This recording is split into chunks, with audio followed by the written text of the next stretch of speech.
हामी न्यूज 24 टेलिभिजनको election debate लिएर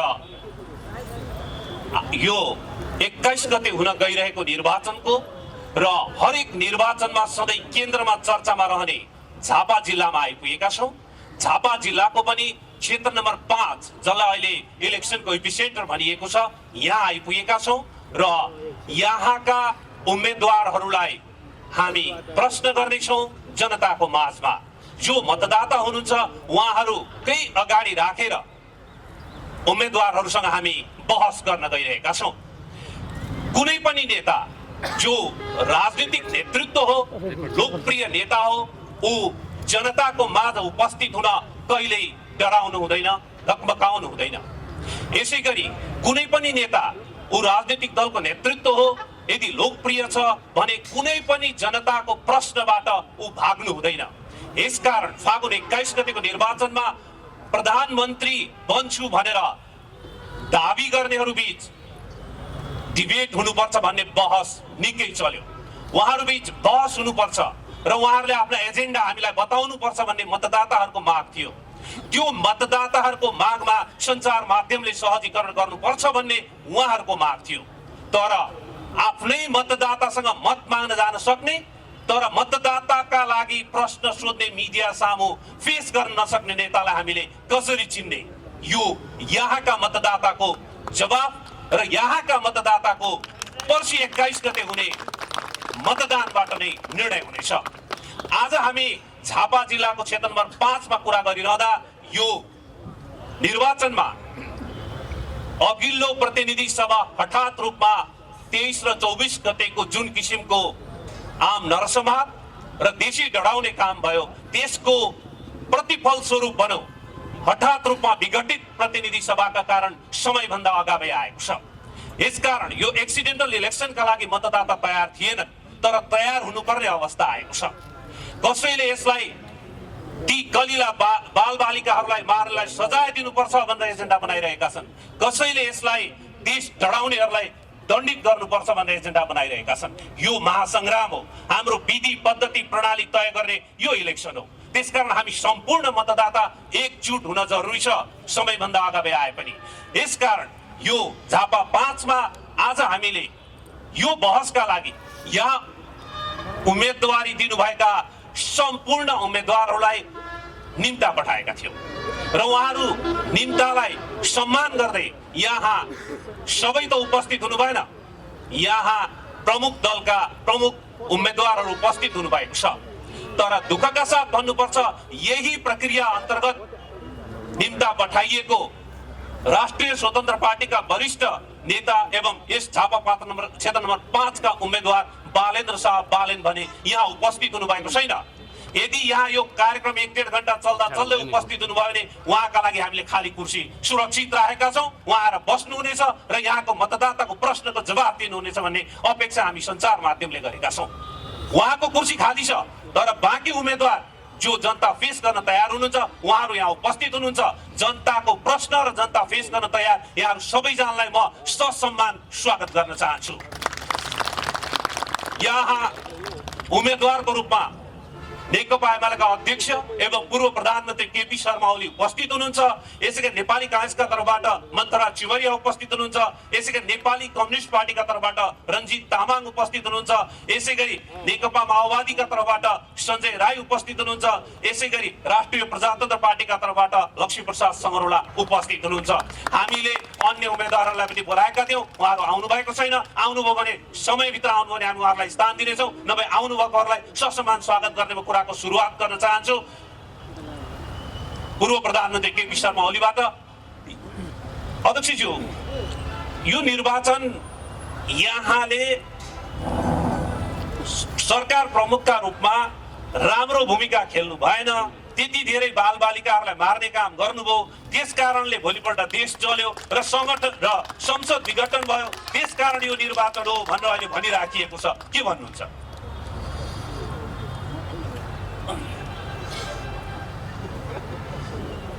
मेरो र मेरो पार्टीको विरोध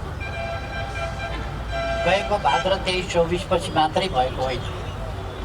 त्यस अगाडि पनि झुटा आरोप लान्छना र विरोध हुने गरेको थियो। किनभने सबैलाई थाहा छ म 72 सालमा संविधान जारी गरेर संविधान जारी भएपछि प्रधानमन्त्री भएँ। 10 वर्षको अवधि बितेको छ। यी 10 वर्षका दौरान म 5 वर्ष अथवा आधा समय प्रधानमन्त्री भएको छु। यी 10 वर्षमा गरेको विकास एक ठाउँ मात्रै होइन, झापा जिल्लाको यो क्षेत्र नम्बर 5 मात्रै होइन, झापा जिल्ला मात्रै होइन, कोशी प्रदेश मात्रै होइन, देशका हिमाली भेगदेखि तराईसम्म, पूर्वदेखि पश्चिमसम्म 7 प्रदेशमा विकासको असाधारण लहर चल्यो। तथ्याङ्कहरूले बताउँछन् के काम गरियो र कसरी काम गरियो भनेर। त्यसबाट असह्य भएका, देशको विकास गर्न नचाहने तत्त्वहरू पहिलेदेखि विरोधमा छँदै थिए, चर्को विरोध गरिराखेकै थिए। यसै बिचमा अहिले प्रसङ्ग अलिकति फड्किएर म भनौँ, अहिले यो निर्वाचन आइलाग्यो, अचानक आइलाग्यो। यो 84मा हुने निर्वाचन हो। 84 मङ्सिरमा हुने निर्वाचन 82 साल फागुनमै आइपुग्यो, 2 वर्ष अगाडि। किन यो निर्वाचन आयो? संसद भङ्ग गरियो। किन संसद भङ्ग गरियो? संसदले काम गर्न नसकेको थिएन। संसदले काम गरेको थियो, कानुनहरू बनाएको थियो, परिवर्तन ल्याएको थियो, विकास गरेको थियो। र यी 10 वर्षहरू नेपालको इतिहासमा असाधारण विकासका वर्षहरू। नेपालमा पूर्वाधारको विकासको सन्दर्भमा भन्ने हो भने 1 वर्षमा 10 किलोमिटर मात्रै बाटो बन्ने गरेको पनि रेकर्ड छ। तर म प्रधानमन्त्री हुँदा एक दिनमा 5.6 किलोमिटर बाटो कालोपत्र हुने गर्यो। यही क्षेत्रमा पनि दृष्टान्त दिन सकिन्छ। यस क्षेत्रमा कति सडक, कति पुल, कति विद्युतको काम, कति विद्यालयको काम, कति कलेजको काम, कति भवन निर्माणको काम, कति प्राविधिक विद्यालय स्थापनाको काम, अथवा यहाँ के प्रकारका विकास भए। बच्चा बच्चीहरू अकालमा मर्थे। अहिले यहाँ हस्पिटल छ, बाल हस्पिटल। म आफैले देखेका बच्चा कसरी बाँच्ला जस्तो बच्चा अहिले खेल्ने भइसकेका छ। त्यो यहाँहरूलाई नै थाहा छ। तर मतदाताहरूले के भनिदिन्छन् भने यो विकास निर्माणको कुरा गरेर हुँदैन, मान्छे मार्न पाइन्छ, ती साना बालबालिकालाई मार्न पाइन्छ, त्यो संसद भवन अगाडि किन गोली चलाएको, किन मारेको?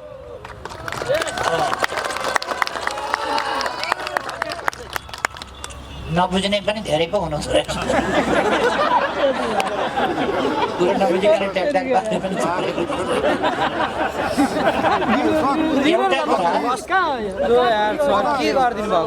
बच्चा बच्ची मारिएका थिएनन्। कहाँ मारिया थिए मान्छे? घरभित्र, स्कुलमा बच्चा बच्ची भएका ठाउँमा मारिया थिए कि संसद भवनमा आगो लाउन जाँदा, पर्खाल भत्काउँदा, फलाम काट्ने औजार बोकेर घरैबाट आएकाहरू, गैँती बेल्चा बोकेर, झम्पल बोकेर, पर्खाल फोरेर, पर्खाल नागेर आगो लगाउन पुग्दाखेरि, प्रहरीमाथि हमला गर्दाखेरि मारिए। एउटा कुरा कुनै भ्रम राख्नु हुँदैन। अर्को कुरा, त्यहाँ कसरी युवाहरू मारिए, नवयुवाहरू मारिए। ती नवयुवाहरू र बच्चा बच्ची भन्ने कुरा अलिकति फरक कुरा हो। त्यहाँ कुनै बच्चा बच्ची भनेर त्यस्तो घरमा बस्या बच्चा बच्ची वा थाहा नपाएका बच्चा बच्ची त्यस्तो मारिएको होइन। त्यो कुनै भ्रम फिजाउनु हुँदैन। अनि त्यहाँ त रणमैदान जस्तो थियो। त्यो रणमैदानमा गोली चल्या हो नि। कति बेर गोली चल्यो भन्दा छेक्दा नछेकिएपछि, अनेक रोक्दा नरोकिएपछि, प्रहरीले गोली चलाउँदा नभएपछि, प्रहरी नै असुरक्षित हुने स्थिति बनेपछि संसारभरि जहाँ पनि त्यस्तो स्थितिमा जे कामको जुन ठाउँको जुन संरचनाको रक्षा गर्ने भनेर प्रहरीलाई जिम्मा दिया हुन्छ हो त्यस्तोमा प्रहरीले गोली चलाउँछ। अर्को, प्रहरीले गोली चलाउँदा कसैको माथिको आदेश पर्खिँदैन। तपाईँहरूलाई के थाहा नभएको अहिलेसम्म जस्तो लाग्यो भने प्रधानमन्त्री राइफल बोकेर गोली चलाउँदै हिँड्दैन। प्रधानमन्त्रीले गोली चलाउँछ। प्रधानमन्त्रीसँग आदेश लिन्छ प्रहरीले कहीँ? प्रहरीहरू यहाँ हुनुहुन्छ, नत्र भने एकजना अफिसरलाई बोलाएर तपाईँहरूले सोध्नुहोस् त। प्रहरीले प्रधानमन्त्रीसँग आदेश लिन्छ गोली चलाउने बेलामा? प्रधानमन्त्रीले आदेश दिन्छ? मैले त प्रधानमन्त्रीको हैसियतमा शान्ति सुव्यवस्था होस्, कुनै अप्रिय घटना नघटोस् भनेर अगाडिदेखि भनेको थिएँ। तर हाम्रो देशका विरुद्ध गम्भीर षड्यन्त्र भएको थियो। देशका विरुद्ध भएको षड्यन्त्रले त्यसलाई स्वीकार्न मानेन। त्यसो भएपछि त्यो खालको एउटा परिस्थिति निर्माण भयो र गोली चलायो। गोली चलाउने वातावरण कसले बनायो? गोली कसले चलायो त्यसको छानबिन होला। आयोगले भन्ला प्रहरीले चलायो कि अर्कैले चलायो, त्यसको छानबिन होला। आयोगले भन्ला नि त, आयोग एउटा बनाएको थियो, रिपोर्ट बुझायो भने सुन्छु। त्यो रिपोर्ट किन अहिले नल्याएको? किनभने केपी ओलीको दोष छैन भन्ने रिपोर्टमा त पर्नै पर्छ नि त, अर्को कुनै उपाय छैन। त्यो रिपोर्ट निकाल्यो भने यहाँ हल्ला गर्न पाइँदैन। केपी ओलीले बच्चा मार्यो भनेर ट्याक ट्याक पार्न पाइँदैन। यहाँ सत्य कुरा बाहिर आइसकेपछि त सब छर्लङ्ग हुन्छ नि त। त्यसो भएर त्यो रिपोर्ट किन गोप्य छ? त्यो रिपोर्ट त्यसो भएर अफवाह केपी ओली जस्तो बच्चा बच्ची नवयुवाहरू युवाहरूदेखि ज्येष्ठ नागरिकसम्मलाई अत्यन्त माया गर्ने मान्छेले बच्चा मार भनेर आदेश दियो अरे, बच्चा मार्यो अरे भन्ने कुरा अन्तकाले पत्याउनु पनि एउटा कुरा हुँदो हो। दमक्कैले पत्याएको छ कसैले? कोले पत्याएको छ कसैले? केपी ओलीले बच्चा बच्ची माथि गोली चलाउने आदेश दिनै सक्दैन, कहिल्यै दिँदैन। केपी ओली मानवतावादलाई मान्छ, मान्छेको ज्यानको महत्त्वलाई मान्छ। अब एउटा प्रश्न लिनुपर्छु अझै अलिकति। त्यसपछि देशमा आगो लगाउनेहरू, यहीँको यो व्यावसायिक केन्द्र, यो हाम्रो बिजनेस सेन्टर धमकमा एउटा चिनोको रूपमा बनेको, यहाँ त यस्तो मान्छे निस्किए म छक्क परेँ। हामीले दुबई चिन्नु पर्यो भने बुर्ज खलिफा टावर भनेर देखाउँछ। यो कहाँको देखायो भन्दा दुबई भनेर चिन्छ। मलेसियाको ट्विन टावर भनेर देखाउँछ, मलेसिया भनेर चिनिन्छ। अनि थाइल्यान्ड बायोक टावर भन्छ, बायोक टावर देखाएपछि थाइल्यान्ड भनेर चिनिन्छ। यो टावर, यसलाई टावरै भने हुन्छ, केही छैन, बिजनेस सेन्टर हो यो, बिजनेस टावर भन्नुहोस्। अमेरिकामा ट्विन टावर भन्थ्यो, दुनियाँको व्यापारिक केन्द्रलाई ट्विन टावर भन्थ्यो, अमेरिका चिनिन्थ्यो ट्विन टावरबाट। यो ठाउँलाई चिनाउने एउटा परिचयको रूपमा उभ्याएको र यहाँको व्यापार, यहाँको आइटी सेक्टर, आइटी हब बनाउने कुरा थियो त्यसमा, र यो ठाउँलाई अगाडि बढाउने एउटा प्रतीकको रूपमा, विकासको, आधुनिकताको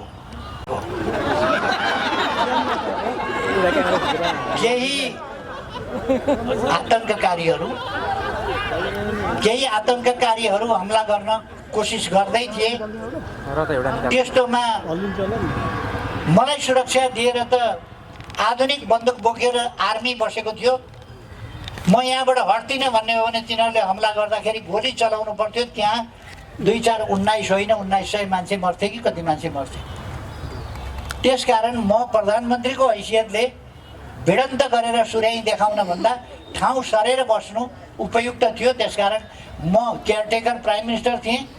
प्राइम मिनिस्टरको हैसियतले सेनाको सुरक्षाभित्रै थिएँ। सेनाको सुरक्षाभित्र अर्को ठाउँ सरेर म हेलिकप्टरमा अर्को ठाउँ सरेर गएँ। म प्रधानमन्त्रीले हेलिकप्टर चढेर अनि कुनसा ठुलोको रूपको ठाउँ सरेर बस्यो, भिडन्त गरेन, मान्छे मारेन। धन्यवाद दिनुपर्ने ठाउँमा भाग्यो, मुकाम फेऱ्यो, कहाँ भाग्यो? भाग्या भए आज यहाँ यसरी आउँछ। म अब अरू उम्मेदवार केपी ओली कहिल्यै भाग्दैन, देश छोडेर जाँदैन, कुनै गलत काम गर्दैन, कुनै कुराको सामना गर्नबाट पछि हट्दैन। धन्यवाद। म फेरि आउँछु। यो अहिले मैले जति पनि प्रश्नहरू सोधेको छु सामाजिक सञ्जालको अल्गोरिदममा एकदमै धेरै चलिरहेका प्रश्न हुन् र यो प्रश्नलाई यदि यो निर्वाचनमा एजेन्डा बनाएको छ भने राष्ट्रिय स्वतन्त्र पार्टीले बनाएको छ। तिनका उम्मेदवार बालेन्द्र शाहलाई पनि हामी सोध्न चाहन्थ्यौँ, तपाईले सिंहदरबार जलिरहँदा सामाजिक सञ्जालबाट उस्काउने काम किन गर्नु? यसै गरी हामी सोध्न चाहन्छौँ, संसद भवन जलिरहँदा, न्यायालय जलिरहँदा, राजनीतिक दलका कार्यालयहरू जलिरहँदा, नेताका घरहरू जलिरहँदा दमकल पठाउन किन आनाकानी गर्नुभयो? हामी यस्ता प्रश्नहरू सोध्न चाहन्छौँ र उहाँलाई जनताको माझ उभ्याउन चाहन्छौँ यो प्रश्न मार्फत। तर विडम्बना, अन्य नेताहरू जनता फेस गर्न तयार हुनुहुन्छ, उहाँ हुनुहुन्न। भर्खरै खबर आएको छ उहाँको सचिवालयबाट सचिवालयबाट जेम्स जीको कुरा आएको छ कि उहाँ के भन्नुहुन्छ भने अहिले नै हामीले मिडिया फेस गर्ने तयारी गरेका छैनौँ, केही समयपछि हाम्रो नेता बालेन्द्र शाह मिडिया फेस गर्नुहुनेछ भन्नुभएको छ। यो कुरालाई जस्ताको तस्तै आत्मसात गर्दै अहिले के भनौँ भने हामी यो प्रश्न बालेन्द्र शाहलाई यही धरतीमा सोध्न पाउनेछौँ, यही दमक 5 को यही मैदानमा सोध्न पाउनेछौँ 21 गतेभन्दा अगाडि। यति चाहिँ यहाँबाट भनौँ। म अब रञ्जितजीसँग जान चाहे। तपाईँहरू निर्वाचनमा मतदातालाई के भनिराख्नु भएको छ? अहिले दुईटा अतिवाद एकदम चलेको छ, बनाउने र डराउने भनेर। सानसाना बालबालिकादेखि लिएर त्यत्रो व्यक्तिहरूको हत्या भएको पृष्ठभूमिमा निर्वाचन आइरहेको छ। तर कसरी आइरहेको छ भन्दा संविधानबाट डिरेल भएर। यो दुईटा अतिवाद होइन भन्दै हुन्छ। अझ अतिवाद होइन, एउटा अतिवाद हो, अर्को त्यसको प्रतिवाद हो। ओके, अतिवाद र प्रतिवाद उहाँकै शब्द लिए र अर्को केपी शर्मा ओलीले के पनि भन्ने गर्नु भएको छ भने यो बनाउने र डराउने बीचको द्वन्द्व हो, जनमत संग्रह पनि भन्नुभएको छ। तपाईँहरू कसरी बुझिराख्नु भएको छ? मतदातालाई के बुझाइराख्नु भएको छ? सबभन्दा पहिलो कुरा त तपाईँले भन्नुभएकै कुरा सही हो। दुई अति देशको क्षति र देशको क्षति हुन फेरि पनि खोजिरहेको छ यो क्षेत्रमा। मनोनयन दर्ताको दिनदेखि पछिल्लो समयसम्म आउँदाखेरि त्यसको छनकहरू पनि देखिरहेछ। हामी यही कुरा जनतालाई भनिरहेका छौँ ताकि मुलुकले अहिले अब मुठभेड र भिडन्त चाहेको छैन, शान्ति र स्थिरता चाहिएको छ। पुरानो पुस्ताले अथवा हाम्रो पूर्व प्रधानमन्त्रीहरूले बनाउनु भएको गर्नुभएको विकासको मोडेल, उहाँहरूले देख्नुभएको समृद्ध नेपाल अब मोटामोटी मुलुकलाई पुगिसक्यो। उहाँहरूको पुस्ताले सोचेको देश, विकास र समृद्धिको मोडेल यो ठाउँले, यो गाउँले, देशले देखिसक्यो, भोगिसक्यो। अब मलाई लाग्छ मतदाताहरू त्यतापट्टि फर्किन चाहनुहुन्न। त्यही भएर मतदाताहरूको म कुरा सुन्छु।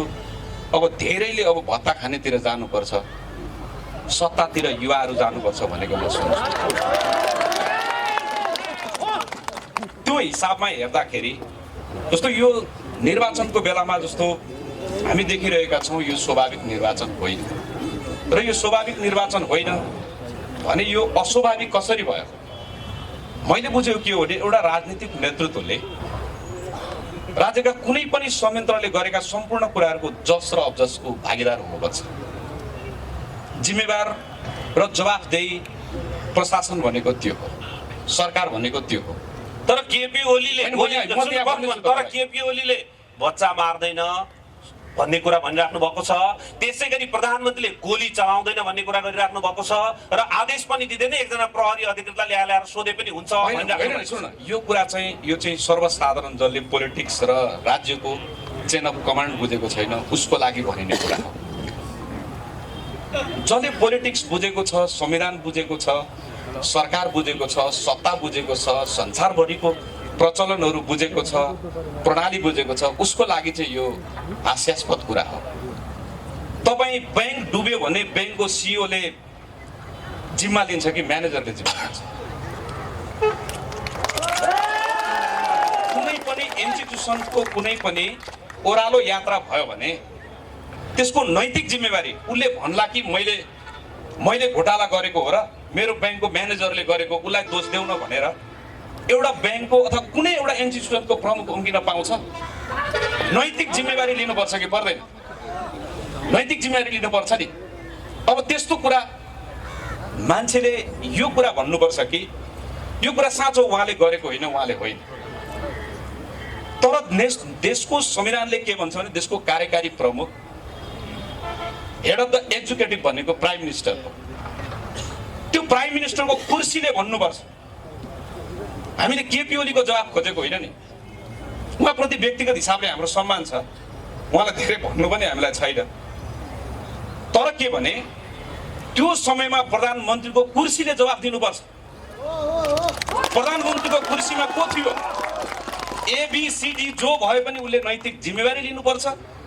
त्यो परिस्थितिको, त्यो क्षतिको, त्यो तमाम विनाशको त्यो उहाँ मात्रै भएर होइन। त्यो ठाउँमा म थिएँ भने पनि अथवा अमुक अरू कोही थियो भने पनि लिनुपर्छ। कुनै पनि संस्थाको प्रमुखले त्यो संस्थाको दुर्दशाको मुख दर्शक भनेर मैले होइन अर्कोले भनेर उम्किन पाउँदैन। त्यहाँ आगो लगाउन जाँदाखेरि जुन किसिमका भिडियोहरू सार्वजनिक भएका छन् नि, तमाम पार्टीका नेता कार्यकर्ताहरू जसरी देखिएका छन् तिनको जिम्मेवारी चाहिँ हुँदैन कि के हुन्छ? त्यो पनि जस्तै नेकपा तत्कालीन अब नेपाली कम्युनिस्ट पार्टी भयो तपाईँहरूको, नेकपा माओवादीकै कार्यकर्ताहरू खुल्लमखुल्ला जलाउन हिँडेको, रासोपाका कार्यकर्ताहरू झन्डा ओढेर देश डढाउन हिँडेको प्रश्न देखिया छ नि त। त्यसको जिम्मेवारी चाहिँ लिने कि म तपाईँले उठाउनु भएको प्रश्नको नैतिक जिम्मेवारी चाहिँ म अहिले केपी ओलीजीलाई प्रश्न गर्ने लिनुपर्छ। अब तपाईँले भन्नुभयो जस्तो सबै पार्टीको जो संलग्न छन् त्यो म संलग्न छु भने मेरो पनि छानबिन हुनुपर्छ, मलाई पनि दण्डित हुनुपर्छ। भनेपछि तपाईँहरू पनि जिम्मेवारी लिन तयार? एकदम तयार छौँ, जो पनि तयार हुनुपर्छ। हाम्रो पार्टीको म एउटा कुरा मात्रै भन्न चाहन्छु, हाम्रो नेतृत्वले पनि र हामीले पनि त्यो भनेका छौँ। यो छानबिन आयोग के को लागि भनेको? अघि मैले पूर्व प्रधानमन्त्रीज्यूले भन्नुभयो, म पनि भन्न चाहन्छु यो छानबिन समितिको प्रतिवेदनको मिति 25 दिन थपियो। यो विगतको अरू आयोगहरूको जस्तै बेपत्ता आयोग हुने गरी यत्रो ठुलो 36 अर्ब भन्दा ठुलो, जसलाई 2,96,00,000 नेपालीहरूको टाउकोमा बाँड्यो भने 1,200 रुपियाँ पर व्यक्ति ऋण थपिँदो रहेछ। अब तपाईँले एकदम ठिक कुरा गर्नुहुन्छ। र अहिले मैले यति भने यो निर्वाचन चाहिँ जवाबदेही र जिम्मेवार अनि पारदर्शी नेतृत्व चाहियो भन्ने कुरा पनि हो यो निर्वाचन। ओके, मन्दराजीसँग जानुभन्दा अगाडि तपाईँलाई के बताउँ भन्दाखेरि अहिले भर्खरै रञ्जितजीले भने जस्तो 36 अर्ब भनेको 30औं अर्बभन्दा बढी डढेर सिद्धियो। इलेक्सन गरेर फेरि 30 अर्ब सिद्धिँदैछ। अब यो 60 अर्ब तपाईँ हामी मतदाताको टाउकोमा थुपारेर कस्तो किसिमको चुनाव हुँदैछ र यसले परिणाम के दिन्छ यसको जवाब पनि तपाईँहरूले 21 गते खोज्नु पर्ने भएको छ। यो कुरा भन्न चाहन्छु। मन्दराजी तपाईँको जवाब के हो भन्नु त? डढाएर पनि 30औं अर्ब सकाउने, चुनाव गरेर पनि 30औं अर्ब सकाउने, अनि जनताले चाहिँ के पाउने तपाईँहरूबाट? धन्यवाद। यो देशको दुर्भाग्य पनि हो एउटा, र नेपाली कङ्ग्रेसले माथि बढे बदलियो काङ्ग्रेस बदल्छौँ देश भनेर आएको छ नि। देशको यो हाम्रो एउटा दुर्भाग्यलाई नेपाली कङ्ग्रेसले पनि भागीदार भएको छ। किनभने देशमा त्यत्रो बच्चाहरूको विखण्डन भयो, आज सबैले आमाहरूको काख रित्तियो। आज देशमा आमाहरू काख रित्तियो त परिवारमा पनि एउटा शून्यता छायो। त्यसले गर्दाखेरि पक्कै पनि कहाँबाट गल्ती भयो के भयो अघि भन्दै रञ्जितजीले भन्दै गर्दाखेरि गल्ती कसले गर्यो, त्यो गल्ती गर्दै गर्दाखेरि त्यो किन रोकिन सकेन? 23 गते त त्यो गर्यो गल्ती, 24 गतेमा झन् ठुलो गल्ती भयो। त्यसको लागि हामी सम्पूर्ण देशवासीले बुझ्नुपर्छ आफ्नो आफ्नो ठाउँबाट। नेता मेरो होइन, देश हाम्रो हो। देशै नरहे नेता कहाँ रहन्छ भनेर हामीले भनिरहँदाखेरि नेपाली कङ्ग्रेसले यो जिम्मेवारी लिएको पनि छ र नेपाली कङ्ग्रेसले माफी मागिवरी बदलिन्छ काङ्ग्रेस बदलिन्छ देश भनेर हामी अगाडि बढिन्छ। तर तपाईँहरूलाई अहिले मतदाताले सबैभन्दा बढी प्रश्न चाहिँ शेरबहादुर देउबाजीकोमा डढेको पैसा कहाँबाट आयो भनेर गरिरहेछ। कहाँबाट आयो? त्यो पैसा अहिले त्यो मैले धेरै देखि पनि राखेको छु, सुनि पनि राखेको छु। घरमा नेताको घरमा 1.5 लाख पैसा 10को पनि हुन्छ। त्यो पैसा अहिले मेरै घरमा हेर्ने पनि अलिअलि पैसा हुन्छ। हेर्नुहोस्, त्यो पैसा डढाउँदै गर्दा थोरै थोरै फेद 2-4 फेद देखाएर चाहिँ त्यो धेरै पैसा डढो भन्न सकिँदैन। जसको घरमा नि हुन्छ त्यति पैसा डढ्छ। तर त्यो कहाँबाट आयो केबाट आयो भने त छानबिन आयोगले हेर्ला नि त, छानबिन आयोगले नियन्त्रण गर्ला नि त, त्यो पैसा कहाँबाट आयो, किन आयो, कसरी आयो गर्ला नि त। 2046 सालको जनआन्दोलन पछि 2048 देखि लगातार सत्तामा रहेको कांग्रेस भ्रष्टाचारमा त चुर्लुममा डुबेको त हो नि हैन। अब अहिले पटक पटक 48 साल पछिको सबै भ्रष्टाचार छानबिन गर्नुपर्छ भन्दा नेपाली कांग्रेस देशमा एक नम्बरमै पर्यो नि। नेपाली कांग्रेस एक नम्बरमा परेको होइन, नेपाली कांग्रेसलाई छानबिन गरेर प्रमाण ल्याउनु पर्यो नि त। जब प्रमाण बिना चाहिँ डुबेछ भ्रष्टाचारमा, यो डढेछ त्यो डढेछ भनेर हुँदैन, प्रमाण हुनु पर्यो। सबैभन्दा पहिला प्रमाण भयो भने कारबाही गर्नुपर्छ।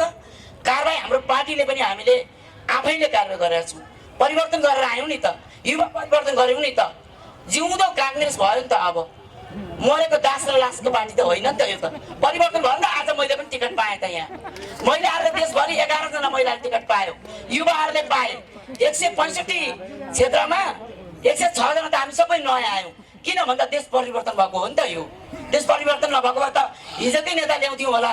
हिजोको नेता लिएर आज हामीले भोट माग्दै हिँड्दाखेरि त गाउँमा छिर्न पनि दिँदैन थियो होला नि त मलाई। आज हामी गाउँमा छिर्दा किन सबैले अँगालो मार्ने, शुभकामना दिने, ल राम्रो मान्छे आएछ, यही ठाउँमा दुःख गरेको मान्छे आएछ भन्छ नि त। किन भन्छ होला त भन्दा देश परिवर्तन भयो, अब मैले म यहाँ सङ्ग्रहजीसँग आउनुभन्दा अगाडि चाहिँ तपाईँहरूको अहिलेको नयाँ पार्टी सभापति गगन कुमार थापाजीले नै पटक पटक संसददेखि सार्वजनिक मञ्चमा 46 साल 48 साल पछिको सम्पूर्ण भ्रष्टाचार छानबिन हुनुपर्छ भनेर बोलिराख्नु भएको छ। र सबैभन्दा धेरै सरकारमा बसेको पार्टी पनि भएको हुनाले यो प्रश्न गरेको थिएँ, देश भ्रष्टाचारमा गएको भन्ने कुरा त स्वीकार गर्नुहुन्छ नि कि त्यो पनि गर्नुहुन्छ? देश भ्रष्टाचारमा एकजना व्यक्तिबाट गएको होइन, सम्पूर्ण राजनीतिकर्ताबाट गयो। त्यसको छानबिन गरेर दायरामा ल्याएर अख्तियारले छानबिन गर्नुपर्छ। सधैँ भ्रष्टाचार गयो गयो गयो मात्रै होइन, छानबिन गर्ने अख्तियार कहाँ गयो त? छानबिन गरेर हाल्नु पर्यो नि जेल। त्यो दलीयकरणमा पर्यो, सबै आयुक्त जस्तो दलबाट छानेर पठाउने दलहरूले। अनि कसरी छानबिन गर्छ दलका नेतालाई? त्यसले छानबिन त छुट्टै निकाल्नु पर्यो नि। छानबिन गर्ने व्यक्तिहरू होला नि, पुरानो व्यक्तित्वहरू होला। छानबिन कसरी गर्ने, कसलाई गर्ने, कहाँ गर्ने भनेर चाहिँ त्यो गर्नु पर्यो नि त। देश भ्रष्टाचारमा गयो गयो गयो भनेर छ, देख्ने कसैले छैन, छानबिन कसैको छैन। छानबिन आयोग गठन गर्यो, त्यो पनि फेल भएको छ। त्यसरी कहाँ एउटाले छानबिन गर्यो, भ्रष्टाचार गर्यो, सबैलाई भ्रष्टाचारमा डुबाउने होइन नि त। कसले गर्यो त्यो व्यक्तिलाई लगेर जेल हाल्नु पर्यो। भ्रष्टाचारमा गएको त हो नि, होइन कि होइन? म हजुर यहाँ केपीएलजी थप्न खोज्दै हुन्छ। एउटा कुरा के भने उहाँले पछि सच्याउनु भयो, सबैले भ्रष्टाचार गरे होइन, जसले गरेको छ त्यसलाई छानबिन गर्नु पर्यो, पछि सच्याउनु भयो। पहिले चाहिँ अलिकति त्रुटि गर्नुभएको। म दावा साथ के भन्छु भने मैले भ्रष्टाचार गरेको छैन, मेरो नीति हो म भ्रष्टाचार गर्दिनँ, अरूलाई पनि गर्न दिन्न, थाहा पाएसम्म गर्न नदिने हो। अब लुकेर कसैले गरेको भएदेखि त छानबिन गर्ने समितिहरू छन्, आयोगहरू छन्, अनेक चिजहरू छन्, तिनलाई छानबिन गर भनेको छु। मैले आफूले भ्रष्टाचार गर्दिनँ, कमिसन खान्न, सरुवा बढुवा नियुक्ति आदि इत्यादि ठेका पट्टा कुनै चिजमा कमिसन खाने गर्दिनँ र कसैसँग कुनै प्रकारको अनुचित लेनदेन कारोबार मबाट हुँदैन। राज्यको ढिकुटीबाट पैसा आफूमा ल्याउने सार्ने काम त्यो केपी ओलीले गर्दैन।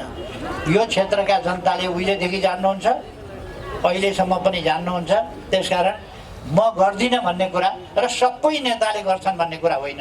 यो देशमा सबै खराबै खराब मान्छे, भ्रष्टै भ्रष्ट जन्मिन्छ भन्ने होइन। तर आरोप के भन्दा सही मान्छे पनि छन्। हजुर, आरोप के भन्दा बालुवाटारको कार्पेट जहाँ उभिनुहुन्छ केपी ओली, त्यो कार्पेट मुनि चाहिँ बिचौलिया भ्रष्टाचारी सबै रग रग रग रग खेलिरहेका छन्, जुन देखिँदैन भन्ने भयो। केपी ओलीले देख्नु न, तर केपी ओलीको अन्डरमा धेरै काम हुन्छ भन्ने लगातारको आरोप आयो। जस्तै मैले उहाँलाई भने नि 46 साल, त्यसै गरी 48 सालदेखि राजनीतिमा यहाँहरू पनि हुन्छ, 51 देखि सरकार बनाउन थाल्नु भएको छ। यो छानबिन गर्दाखेरि कतिपय अख्तियारले छानबिन गर्नु, कतिपय दलीय प्रभावमा पर्यो, तर नेकपा एमाले एकदम चोखो र केपी ओलीजीले भन्नुभएको जस्तो त्यहाँ केही पनि हुँदै हुँदैन भन्ने कुरा त होइन नि त। त्यहाँ मुनि छ, हाम्रा हरेक सरकारहरू बिचौलियाको चङ्गुलमा पर्ने गरेका छन्, यो यथार्थ तथ्य हो। छैन, म यहाँ उहाँबाट उहाँकैमा जोडेँ है मैले एउटा। म अब उहाँ भनेको हाम्रो क्षेत्रको 7औं पटक उठेको मान्छे प्रधानमन्त्री पनि हो। र कारबाही किन गर्नु न त भ्रष्टाचारीलाई? किन भ्रष्टाचार यति साह्रो बढेको त? प्रधानमन्त्री पटक पटक हुँदाखेरि किन कारबाही नगरेको त? भ्रष्टाचारी देखि चाहिँ तिनीहरूलाई कहाँ हालेर किन हिँड्नु पर्यो त? तिनलाई दायरामा ल्याएर कारवाही गर्नु पर्यो नि त, जेल हाल्नु पर्यो नि त। फल्नाले पैसा डरायो भनेर भएन, कारवाही गर्नु पर्यो, अख्तियार तयारी गरेर कारवाही गर्नु पर्यो र बार काङ्ग्रेसले आक्षेप नलागोस् र काङ्ग्रेसको त्यस्तो भ्रष्टाचारी छ भने कारवाही गरेर कार्यकारी भनिसके पछाडि देशको संवैधानिक परिषदको पनि प्रमुख प्रधानमन्त्री हुन्छ, त्यसमा अख्तियारको प्रमुख, निर्वाचन आयोगको प्रमुख, मानव अधिकार आयोगको प्रमुख, राष्ट्रपति, उपराष्ट्रपति, राष्ट्रिय सभा, प्रतिनिधि सभाका प्रमुखहरू भनेको यो देशको शासन सत्ताका प्रमुखहरू बसेको, जसलाई संवैधानिक परिषद भनिन्छ। त्यो संवैधानिक परिषदको अध्यक्षता कार्यकारी प्रमुखको हिसाबले प्रधानमन्त्रीले गर्ने हुन्छ, त्यसमा अख्तियारको प्रमुख पनि हुन्छ। यदि देशको प्रधानमन्त्रीले चाहँदाखेरि भ्रष्टाचार त्यो संवैधानिक परिषद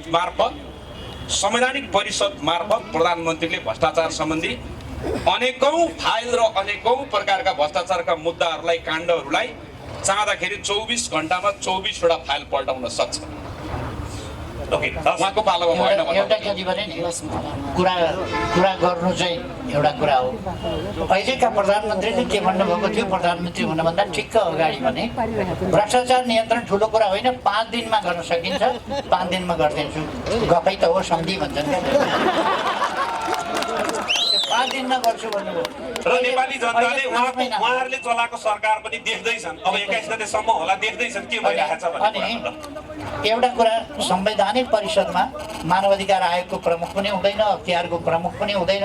संवैधानिक परिषदमा प्रधानमन्त्री हुन्छ, प्रधान न्यायाधीश हुन्छ, राष्ट्रिय सभाको अध्यक्ष हुन्छ, विपक्षी दलको नेता हुन्छ, राष्ट्रिय सभाको के अरे राष्ट्रिय सभाको अध्यक्ष हुन्छ र प्रतिनिधि सभाको उपसभामुख हुन्छ। यति मान्छे हुने हो। त्यसो भएर यी सबै मान्छेहरू हुँदैन। सबैले भन्ने कसलाई हो भन्दाखेरि अख्तियार, भ्रष्टाचार सम्बन्धी छानबिन गर्ने अख्तियार दुरुपयोग अनुसन्धान आयोगले हो। उसलाई चाहिँ छानबिन गर भनेर अधिकार कानुनले, संविधानले दिएको हुन्छ। मैले अधिकार दिने होइन, संविधानले दिएको हुन्छ। मानव अधिकार आयोगले प्रधानमन्त्रीलाई पनि प्रश्न सोध्छ, प्रधानमन्त्रीलाई पनि स्पष्टीकरण सोधिदिन्छ। विभिन्न सानातिना कुराहरू छन्। हामीले यदि प्रेस जगतलाई अलिकति रोक्न खोज्यौँ भने सूचना आयोग अगाडि आइपुग्छ प्रश्न सोध्न, किन रोक्यौ भनेर। यस्ता कानुनले सबैलाई आफ्ना आफ्ना ठाउँमा राखेका हुन्छ। प्रधानमन्त्री कार्यकारी प्रमुख हो, तर जे मन लाग्यो त्यही गर्न पाउँदैन, गर्न दिनु पनि हुँदैन प्रधानमन्त्रीलाई, किन स्वेच्छाचारी हुन्छ। म अब रञ्जित यतापट्टि आएँ। लक्ष्मीजी, जस्तै तपाईँहरू अहिले चुनावमा हिँडिरहँदाखेरि यो देश राज संस्था पुनर्स्थापना भएपछि मात्रै बच्छ, हामीलाई मत दिनुहोस् भन्दै हुनुहुन्छ। धन्यवाद विजयजी। न्युज 24 टिभीका सम्पूर्ण टिमलाई म झापाको दमकमा स्वागत गर्न चाहन्छु। सर्वप्रथम त उहाँले आइदिनु भयो र मेरा सम्पूर्ण शुभचिन्तकलाई यहाँबाट नमन गर्न चाहन्छु। तपाईँले सोधेको क्वेसन, राज संस्था पुनर्स्थापना गरेपछि मात्रै यो देश बच्छ किन भन्यो भने हामी अहिले त्यही मुद्दामा हिँडेका छौँ। सर्दै पूर्व प्रधानमन्त्री यहीँ हुनुहुन्छ, उहाँका जवाफ हामीले धेरै सुन्यौँ। जिम्मेवारी के लिनुपर्छ, कसले लिनुपर्छ, कुन समितिले के गफ गर्नुभयो, म त्यतातिर जान चाहिनँ। म जान चाहेँ किनभने यो संघीयता जब यो देशमा ल्याइयो, एउटा राज संस्था हटाएर यही भदौ 23 गते जसरी हाम्रा बालबालिकामाथि, युवा विद्यार्थीमाथि भ्रष्टाचार भयो भनेर सडकमा जाँदाखेरि जुन किसिमको अन्याय भयो, त्यस्तै आन्दोलन पहिला राजाका पाला पनि भएको थियो। उहाँ देशको सच्चा अभिभावक हुनुहुन्थ्यो, त्यसैले देशका नागरिक मर्नु हुँदैन भनेर उहाँले दरबार छोडेर जानुभयो। तर सर्दै पूर्व प्रधानमन्त्रीजीले 23 गते यदि निकास खोलेको थियो भने यो देश चल्ने थिएन। म यही कुरा यहाँबाट गर्न चाहन्छु। र त्यसैले अब यो देशको अभिभावक राज संस्था चाहिन्छ। किन चाहिन्छ भने आज 28 खर्ब मुलुकमा ऋण लागेको छ। यो अहिलेको चुनावले कति ऋण लाउँछ अनि नेपाली ऋणले कति दिन थलेर बस्ने। विजयजी, मैले अलिकति जोडे तपाईँले भनिहाल्नु भएकोले जोडे 62-63 आन्दोलनमा कसको गोली लागेर त्यत्रा 19 जना शहीद भए सरकारमा को थियो त्यतिखेर सत्ता कसले चलाएको थियो सशस्त्र द्वन्द्वको बेलामा माओवादीले त मान्छे मारे राज्यले को तर्फबाट गोली चलाउँदा को थियो सरकारको नेतृत्व गर्ने कसरी अहिले भन्न सकियो कि जनताले हुत्याएको मान्छेले मैले त एकदम रक्षा गरेको थिएँ त्यत्रो मान्छे मरेको थिएन भनेर कसरी भन्न र वकालत गर्न सक्नुभयो तपाईँ मैले सकेँ त्यो राजाले गोली चलाएको थिएन जसरी पूर्व प्रधानमन्त्रीले भन्दै हुनुहुन्छ अहिले मैले गोली चलाएको थिएन भनेर त्यसमा उहाँ सही हुनुहुन्छ उहाँले दिनुहुन्छ होइन तपाईँको तर्फबाट मैले राज संस्थाको कुरा सोधेका कारणले राज संस्थाको जवाब दिइरहेको छु जसरी अहिले भनेर उदाहरण दिनुभयो के भएर होइन अहिले उहाँले के भन्नुभयो जिम्मेवार निकाय त प्रधानमन्त्री हुनुहुन्थ्यो होला नि त तपाईँको क्वेसनलाई त मैले क्वेसनमा चालिस दिने हो नि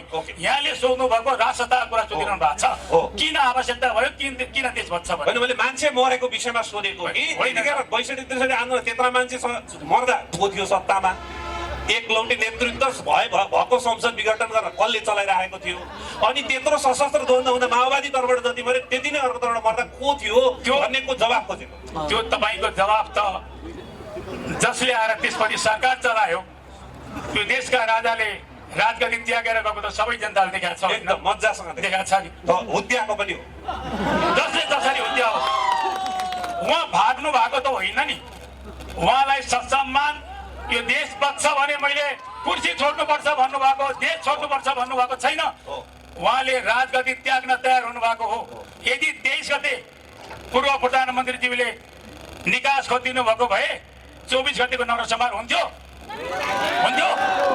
अनि दोष जनतालाई दिएर पन्सिन पाइन्छ पाइँदैन त्यसैले आज 84 को चुनाव 82 मा आइरहँदा कति राष्ट्रलाई ऋण लागिरहेछ पूर्व प्रधानमन्त्री यही हुनुहुन्छ 28 खर्ब भन्ने सुन्छु बा घटी हुन्छ कि अहिले भनिदिनुहुन्छ उहाँले बा घटिसक्यो हामीलाई त्यति थाहा छैन 18 खर्ब रुपियाँ संहिताका नाममा खर्च भएछ त्यति बेलाका उद्योग धन्दा कल कारखाना हिजो राजालाई गाली गर्दै गर्दा कति थिए पूर्व प्रधानमन्त्रीज्यू अहिले कति थप्नुभयो 46 देखि 82 सम्म आउँदाखेरि कति उद्योग थपे कहाँ छन् उद्योग पूर्व प्रधानमन्त्रीको क्षेत्रको वासी भएको नाताले यहीँबाट भन्न चाहन्छु कति विकास त भन्दै हुनुहुन्थ्यो क्षेत्र नम्बर 5 भरिमा म पूर्व प्रधानमन्त्री कहाँ बिल लिएर पुगेको छु त्यो पानीको अहिले पनि झापामा किन्दा 140 रुपियाँ कार्टनले पानी पाइन्छ त्यो भनेको लगभग 12 रुपियाँ काठमाडौँमा किन्दा 96 रुपियाँ कार्टनको पानी पर्छ त्यो भनेको 12-8-96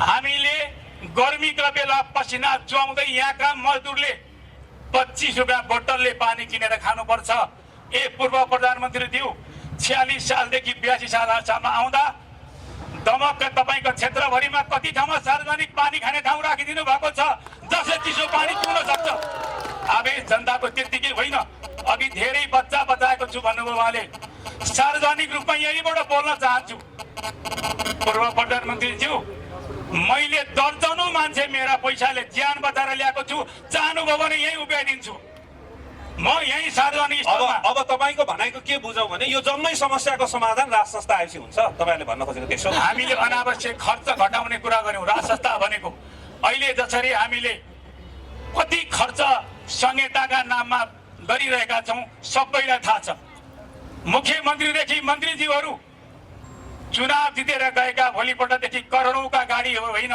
जनताबाट उठाएको कर हिजो 5 रुपियाँ गरेर आज 500 देखि 5000 पुगेको छ त्यो कर मोजमस्तीका लागि होइन त्यो कर जनताका सेवाका लागि हो यहाँ राम्रा विद्यालय खोल्न हो सरकारी ओके अब मैले तपाईलाई एकैछिन रोके म के भन्छ सञ्जयजीसँग सोधेपछि त कमसे कम जवाब प्रधानमन्त्री थपी जवाब गर्न पाउने कि सानो पार्टी भने अब तपाईहरुलाई एउटा प्रश्न सोध्छु ल सबै उम्मेदवारले नोमिनेसन दर्ता गरेर म जित्छु भनेर उठिसकेपछि कुनै सानो हुन्छ किन सानो भनेको पूर्व प्रधानमन्त्रीज्यूलाई तपाईले के सोध्नु भयो भने उहाँले चाहिँ जति पटक दोहोऱ्याएर तेरिएर सोध्दा पनि पाउने बिचमा उहाँहरू तपाईँको संवाद चल्दा पनि हामीले चुप लागेर बस्नु परेको छ नि उहाँले थप्न खोजेकोले काम दिएको त्यसो भने थपिरहन्छु नि त उहाँले बोल्दा म थपिरहन्छु तपाईँलाई साथी राखेँ उहाँले बोल्दा म थपिरहन्छु ट्विस्ट गरिरहन्छु ल हुन्छ है म तपाईँ केही चाहिँ लास्ट सकाउनुहोस् न म सञ्जय उहाँको पाले आएँ त्यसैले मैले भने राज संस्था यो देशको अब अपरिहार्य छ संहिता खारेजी गरौँ, बलियो स्थानीय तह ल्याउँ र सङ्घ र बलियो स्थानीय तह भयो भने बिचको अनावश्यक खर्च घटाउँ, जुन खर्चले हाम्रा यहाँका नागरिकले निशुल्क गुणस्तरीय शिक्षा र स्वास्थ्य पाउँ, शुद्ध खानेपानी हरेक वडामा गाउँ टोलमा धेरै खर्च लाग्दैन। मैले चुनाव जितेँ भने त प्रत्येक क्षेत्रमा 5-25 ठाउँमा जोडिने यहीँबाट प्रण गर्न चाहन्छु। हस्, धन्यवाद। हामी चुनावको बेलामा आश्वासनहरू एकदम सुन्छौँ, त्यो खालको हिसाबको कुरा नहोस्। तपाईँ जित्नुभयो भने सञ्जयजी, अब म उहाँहरूसँग पनि केही प्रश्नहरू लिन्छ। तपाईँसँग छोड्नु, तपाईँहरू अहिले निर्वाचनमा जाँदा मतदातालाई के भनिराख्नु भएको छ? अहिले खास गरी अहिले हामी निर्वाचनमा गइरहँदा यो निर्वाचन चाहिँ खास नेपाली जनताले चाहेको निर्वाचनको रूपमा जनताबाट त्यो अपेक्षा चाहिँ हामीले पाएका छैनौँ। उहाँहरूको चाहिँ जुन कुरा आउँछ यो हाम्रो लागि तपाईँको चाहिँ एउटा दुर्भाग्यको रूपमा चाहिँ कहीँ व्याख्या गरेको पाइरहेका छौँ। किनभने यहाँ अहिले हामीले बहस पनि हेऱ्यौँ, सुन्यौँ, सबै पूर्व प्रधानमन्त्रीज्यूदेखि लिएर पुराना पार्टी, वरिष्ठ पार्टी होइन, विभिन्न जस्तै तपाईँको धारका नेतृत्व गर्नुहुने पार्टीका नेतृत्वहरूबाट हामीले बहस सुन्यौँ। खास नेपालको समस्या कुन विषयमा हामीले टेकेर यसको एनालाइज गर्नुपर्छ। खास यो प्रतिनिधि सभाको इलेक्सन किन हुँदैछ भन्दा जेनजी विद्रोहपछि जुन विद्रोह भयो त्यो विद्रोहले प्रतिनिधि सभाको विघटन गरिदियो। विघटन गरिसकेपछि फेरि तपाईँको चाहिँ प्रतिनिधि सभाको तपाईँको इलेक्सनको लागि तोकेको समय हो। अब इलेक्सनदेखि इलेक्सनसम्म त हामीले भोगिरहेको नै हो।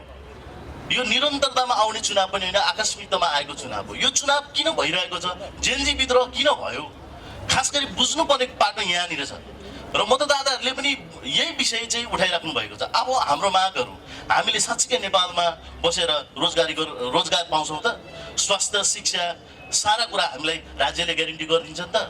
अघि मात्रै मलाई एकजना मतदाताले भेटेर भन्दै हुनुहुन्थ्यो, मेरो छोरी होइन ब्रेन ट्युमर भएर पैसा उठाउँदै आएको, तपाईँले मलाई केही सहयोग गर्नु पर्यो भनेर आउँदै हुनुहुन्छ।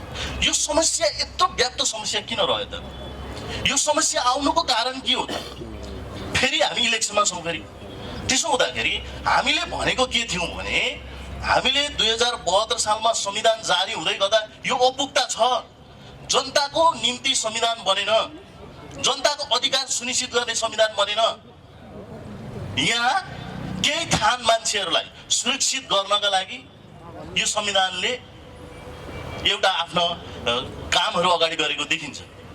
त्यसो हुँदाखेरि मैले भन्न खोजेको कुरा के हो भने जनताको संविधान बनाउनेतिर अथवा यही संविधानले अगाडि सारेका केही मिठा कुराहरू, अघिल्लो निर्वाचनमा गरिएका कुराहरू र यही संविधानले दिएको एउटा अधिकारलाई जनतासम्म पुर्याउने कुरामा पनि यसमा चाहिँ तपाईँको काहीँ न काहीँ रूपमा तपाईँको चाहिँ राजनीतिक दलहरूको समस्या र राजनीतिक दलहरूकै तपाईँको चाहिँ क्लियर नभइसकेपछि राजनीतिक दलहरूले यसको कार्यान्वयन गराउन नसकेको अवस्था देखिन्छ। त्यसमा भ्रष्टाचार सारा कुरा यी मौलाए। त्यसो हुँदा हामीले अहिले के भनिरहेछौँ भने यो संविधानको पूर्ण रिफर्म चाहिन्छ, आवश्यक छ। संविधानको चाहिँ तपाईँको पुनर्लेखन पनि आवश्यक छ भनिरहेछौँ। त्यसमा स्थिर सरकार पनि भइरहेको छैन। यी सारा कुरा हेर्दाखेरि आजको इलेक्सनसम्म आउँदाखेरि यो इलेक्सनप्रति पनि हामी त गइरहेछौँ, सहभागी बन्नका लागि गइरहेका छौँ, तर यो इलेक्सनले पनि फेरि निकास दिने अवस्था चाहिँ छैन। किनकि यो इलेक्सनले फेरि तपाईँको चाहिँ यही 2/3 बहुमत, यही लोकतान्त्रिक प्रणाली, संसदीय व्यवस्था प्रणालीले फेरि तपाईँको जो अल्पमत र बहुमतको कुरा गरेर गठबन्धन र सहमति र सहकार्यमा सरकार बन्ने कुरा हुन्छ, फेरि अस्थिरता निम्ताउँछ। त्यसो हुँदा हाम्रो पार्टीले अहिले भनेको कुरा के हो भने यो इलेक्सनमा जानुभन्दा अगाडि नै हामीले सर्वपक्षीय अन्तरिम सरकार बनाऊ, त्यो नागरिकहरूको सरकार बनाऊ, जेलजीहरूको सरकार बनाऊ। त्यसले नेपालमा स्थिर सरकार निर्माण गर्नका लागि संविधानलाई रिफर्म गरौँ अथवा संशोधन गरौँ र कार्यकारी प्रत्यक्ष प्रणालीमा अगाडि बढौँ भन्ने हामीले माग राखेका थियौँ। ओके, अलिकति मैले थपेँ। त्यसो हुँदाखेरि अनि मात्रै देशलाई स्थिर चुनावतिर अथवा चुनावले पनि देशलाई तपाईँको चाहिँ त्यो चुनावले आगामी दिनमा देशलाई स्थिर बनाउने, जनताको अधिकारमा तपाईँको चाहिँ राम्रोसँगले प्रतिनिधिहरूले काम गर्न पाउने यस्तो स्थिति बन्थ्यो। तर यो परिस्थिति यस्तो बनेर गयो कि आज देश नै ठुलो सङ्कटमय अवस्थामा गुज्रेर गएको छ। आजसम्म यहाँसम्म ल्याइपुर्याउने ठुला दलहरूको पनि यो जिम्मेवारी लिनुपर्छ। उहाँहरूले आत्मसमीक्षा गर्नुपर्छ र नयाँ कुरा लिएर जनतामा तपाईँको चाहिँ आत्मआलोचित भई तपाईँको चाहिँ अगाडि बढ्ने कुरा चाहिँ उहाँहरूबाट अपेक्षा जनताले गरेको पाइन्छ, तर त्यो अपेक्षा चाहिँ पुरा गरिरहेको छैन। त्यसो म अलिकति जोडिहालेँ। त्यसो हुँदाखेरि आज हामी जनताको बिचमा जाँदाखेरि होइन यस्ता यस्ता सल्लाह सुझावहरू हामीसँग आइरहेका छन् वास्तविकता पनि त्यही छ त्यसो हुँदा तपाईँ हामीले सोच्नुपर्ने कुरा के हो भने आजको दिनमा तपाईँ हामीले देशलाई आज बचाउनु पर्ने पहिलो स्वाधीनतालाई रक्षा गर्नुपर्ने र देशको अर्थतन्त्रलाई सुधार गर्नुपर्ने यी सारा पाटाहरू छन् र यी पाटाहरूमा हामीले सशक्त रूपमा चाहिँ यो प्रतिनिधि सभाबाट जनतालाई आह्वान गरिरहेका छौँ कि तपाईँको मत नबेच्नुहोस् एउटा मत तपाईँले काहीँ न काहीँ जित्ने र हार्नेसँग तपाईँले मत बेच्दै हुनुहुन्छ भने तपाईँको मत खेर जाँदैछ जित्नेलाई दिनुपर्छ नभए त मत खेर जान्छ भन्ने खालको धारणा तपाईँहरू बनाउँदै हुनुहुन्छ भने त्यो कुरा रोक्नुहोस् तपाईँलाई आत्मसन्तोषको मत तपाईँले जाहेर गर्नुहोस् किनभने तपाईँ एउटा प्रतिनिधि सभाको होइन झापा 5 मा इपी सेन्टरको रूपमा जुन व्याख्या गरियो होइन केपी ओली हराउ अभियानमा बालेन जिताउ अभियान चलाइरहेको पनि पाइयो नि त यहाँ त थुप्रै प्रतिनिधिहरू पनि तपाईँको चाहिँ यहाँ प्रतिस्पर्धामा छौँ नि त हामी तर यहाँनिर व्यक्तित्व मान्छेको योगदान क्षमता यी सबै कुराहरू ओझेलमा पारेर विकासको नाममा केलाई विकास भने फेरि बुझ्नु भएन विकासको नाममा जनतालाई अल्मलाउने र प्रतिनिधि सभाको इलेक्सन भनेको के हो भनेर प्रश्न नभन्ने यस्तो स्थिति पैदा भयो त्यसो हुँदाखेरि यो कुरा क्लियर हुन पर्ने जरुरी छ र तपाईँ हामीले गर्नुपर्छ पूर्व प्रधानमन्त्री यहाँ सहायकमै हुनुहुन्छ छेउमै हुनुहुन्छ उहाँ अनुरोध गर्न चाहन्छु जनतामा त्यो चेतनाको विकास गर्ने त्यो चेतना ल्याउने काम तपाईँ हाम्रै हो तपाईँ हामीले पहल गरौँ भन्ने कुरा म राख्न चाहन्छु अब मैले अघि मन्त्राजीकोबाट कुरा गर्न चाहे अध्यक्ष जस्तै नैतिक जिम्मेवारी त लिनुपर्छ नि भन्ने कुरा रञ्जितजीले पनि भन्नुभयो मन्त्राजीले पनि भन्नुभयो नि 23-24 गतेको घटनाको प्रधानमन्त्रीको हैसियतले नैतिक जिम्मेवारी भनेको के हो त्यसको के हुन्छ भन्ने कुरा नैतिक जिम्मेवारीमा कुनै सजाय हुँदैन नैतिक जिम्मेवारी तपाईँले के ठान्नुहोस् भने मैले 24 गते जुन राजीनामा गरेँ त्यो नै नैतिक जिम्मेवारी भन्नुहोस् अथवा अब परिस्थिति कन्ट्रोलभन्दा बाहिर लाने तयारी त 23 गते गरिसकियो 24 गते त यस्तो हुन्छ भन्ने कुरा निश्चितै भइसकेपछि मैले राजीनामा गरेँ त्यही हो नि नैतिक जवाफदेही भनेको अब यसमा मैले थपेँ अब 21 गते हुने निर्वाचनले 23-24 गतेको घटनाक्रमको पटाक्षेप गरेर निकास दिन्छ एउटा राम्रो कुरा गर्छ यस निर्वाचनले यो निर्वाचन आकस्मिक रूपमा पर्यो र एउटा नकारात्मक परिस्थितिबाट यो निर्वाचन आयो तर यस निर्वाचनले एउटा मौका के दिनेवाला छ भने नेकपा एमाले दोस्रो पार्टी थियो अब यस निर्वाचनबाट सके बहुमत ल्याउँछ नसके पनि प्रमुख पार्टी बन्छ यो मौका चाहिँ हुँदैन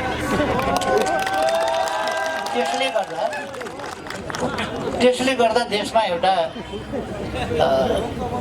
यसले अलिक सकारात्मक दिशातर्फ देशलाई लान अहिलेको जुन बिग्रिँदो परिस्थिति छ देश जोगाउने कुरा होस् लोकतन्त्र फिर्ता ल्याउने कुरा होस् अथवा लोकतन्त्रलाई सुदृढ गर्ने कुरा होस् यी सबै कुरामा चाहिँ यस निर्वाचनले सकारात्मक योगदान गर्छ अहिलेको भ्याकुमको ठाउँमा अब एउटा एकदमै धेरै आरोपलाई स्वास्थ्य शिक्षा रोजगारी भएन यत्रो लामो 35 वर्षसम्म यी दलहरूले शासन गरे यत्रो के अरे युवाहरू चाहिँ विदेश रोजगारी गर्न जानु परिरहेको छ देश विदेशी ऋणमा डुबिरहेको छ आयात भन्न बढिरहेको छ निर्यात देश अर्थतन्त्र हरितन्नम भइरहेको छ यी लगायतका जति पनि इन्डिकेटरहरू छन् यो चाहिँ यो समय शासन गरेका तपाईँहरूतिर फर्किन्छ के ठिक छ शिक्षाको स्थिति के थियो प्रतिशत के थियो शिक्षामा आज कति प्रतिशत लगभग 93-94% भन्दा माथि पुगेको छ साक्षरता प्रतिशत 95-96 होला स्कुल ड्रप आउट हुने विद्यार्थीहरूको प्रतिशत पनि एकदमै घटेको छ अहिले पढाइको हिसाबमा भन्ने हो भने छात्राहरू पहिले थोरै सङ्ख्यामा विद्यालय जान्थे अहिले ठुलो सङ्ख्यामा जान्छ स्वास्थ्य स्थिति के छ भन्ने कुरा 42 वर्ष सरदर आयु मान्छेको थियो भने 72 वर्ष अहिले पुगेको छ 72 वर्ष भनेको सरदर आयु बनेको छ मान्छेको पहिले 42 वर्ष थियो प्रति व्यक्ति आय $300 $150 कति थियो अहिले 1500 भन्दा माथि गएको छ र देशको समग्र अर्थतन्त्र केही अरबको थियो भने अहिले समग्र अर्थतन्त्र भन्ने भने खरबको 1 खरब 2 खरबको हुँदो हो भने अहिले 60 खरब पुगेको छ र यसरी अर्थतन्त्रको आकारमा वैदेशिक ऋण हुन्छ यो त चलाकीको कुरा हो कि वैदेशिक ऋण यति भयो भनेर अरू सम्पन्न देशहरूको जति हुन्छ नि वैदेशिक ऋण त्यति नेपालको छैन, त्यो अनुपातमा छैन। ठुलो अर्थतन्त्र भएकाको ठुलो ऋण हुन्छ। एउटा कुरा अन्त लक्ष्मीजी अघि मैले त केही पनि उहाँको टिप्पणी गरेको थिएन, उहाँ मसँग किन खनिनुभयो थाहा छैन। त्यो बहसमा उहाँको आफ्नो कुरा हो। तर विकास भएकै छैन भन्नु भएन। यता अर्को साथीले भन्नुभयो विकासका कुरा गरेर जनता अल्मल्याउन खोजिया छन्। अनि केले चाहिँ सचेत पार्ने त? विकासका कुरा गरेर विकास हुनुपर्छ, विकास गर्नुपर्छ। शिक्षामा, स्वास्थ्यमा, सबै कुरामा विकास हुनुपर्छ। पूर्वाधारमा विकास हुनुपर्छ, सबै कुरामा विकास हुनुपर्छ। मानव संसाधनको विकास हुनुपर्छ, दक्ष जनशक्तिको विकास हुनुपर्छ। त्यो चिज हुनु पर्यो। अब मेरो तपाईँहरू दुईजनाले हात उठाएर म दिन्छु। म तपाईँसँग यति सबै सुनिसकेपछि पनि 6 पटक जिता, अब चाहिँ जिताउँदिनँ, तपाईँलाई मत हाल्दिनँ भन्नु मतदाताले किन नपाउने? होइन, मत नहाल्न नपाउने भन्ने पनि हुन्छ। तर यहाँ विकास भएको जनताले देखेको छ, अझ यत्रो विकास भएको देखेको छ, अझ काम अलिकति गर्न बाँकी छ, पुरा गर्न बाँकी छ। ती पुरा गर्नु परेन, सरकारले पुरा गर्छ। अब यससँगै जोडिएको छ। अहिले एकदमै धेरै घरमा गयो भने मतदाताहरू के मलाई त विदेशबाट छोराले फोन गर्यो, छोरीले फोन गर्यो, योपालि त भोट यतातिर भन्यो, त्यसै पो गर्नुपर्छ कि क्या हो भनेर कुरा राखेको सुनिन्छ। केही छोराछोरीहरूले भने हुन सक्छन् कि उनीहरूलाई सम्झाउनु पर्छ। त्यसपछि म तपाईँहरूलाई